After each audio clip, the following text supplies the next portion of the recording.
The 96th Bomb Group was a part of the famous 8th Air Force of the United States. In November 1943, they were on a bombing mission headed towards Bremen, Germany. It was heavy and thick anti-aircraft flak, and a B-17F Flying Fortress, nicknamed Rikki Tikki, is severely hurt. Young American Airman Staff Sergeant Eugene P. Moran, the gunner, was still inside when the tail was cut off by a well-placed flak attack and violently exploded. He could still hear the engines roaring in the distance and felt a sudden drop in pressure in his ears, which meant he was losing altitude quickly. When Eugene turned around, he became aware of what has happened. Without the rest of his crew or plane, he was alone. The gunner tried to flee while holding onto his bullet-riddled parachute, but his escape door was not opening. The next alternative was to head for the fuselage side, but that was blocked by twisted, sharp metal. Despite the gunner's best efforts, there was no way out. To remain upright, the flak had almost perfectly caught the tail. The fins have detailed pretty sufficient drag, enabling it to function almost like a glider. The Bf-109 and flak batteries fired at this mysterious object circling in the sky because the Germans believed it was some sort of a new British aircraft. With a few rounds left in his back guns, Eugene fires on the oncoming enemy aircraft to scare them away. There were numerous holes in his body caused by the Germans' gunfire. Eugene was unable to change the situation. The tail descends from the skies and landed on a tree.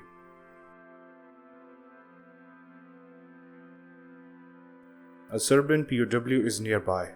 He, who was also a doctor, hears a loud metallic crash and runs to the scene to look into it.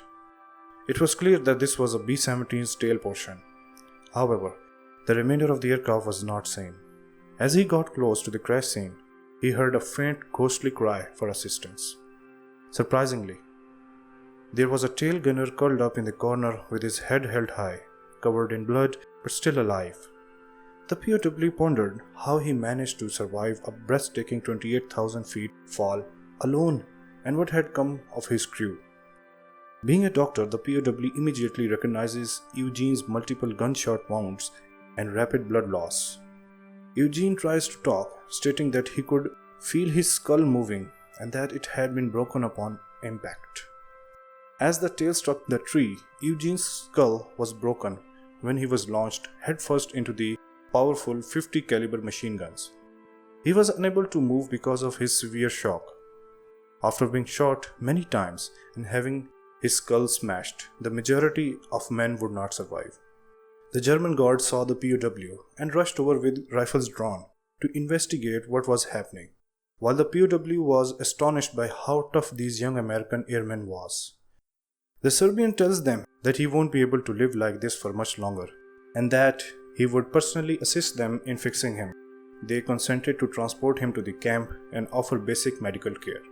The POW spends the entire night having his wounds medically repaired in the hopes that Eugene, who is currently unconscious, would survive to tell his amazing tale. Eugene awoke the following day and would later make a full recovery.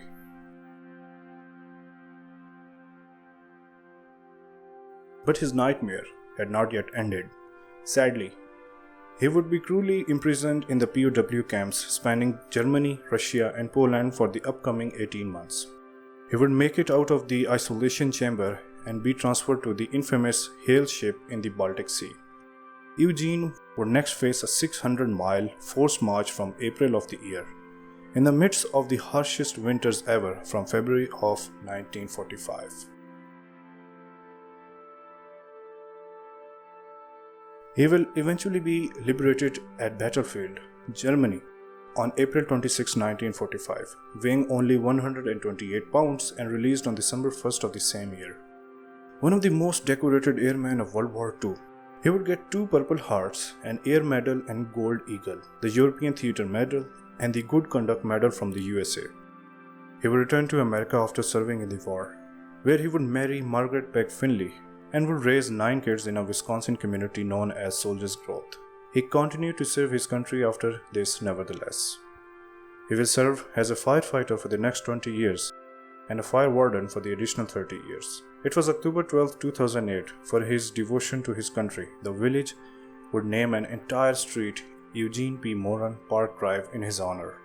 The warrior, who was amongst the hardest American soldiers to have ever served during the World War II, would pass away on March 23, 2014 at the age of 89.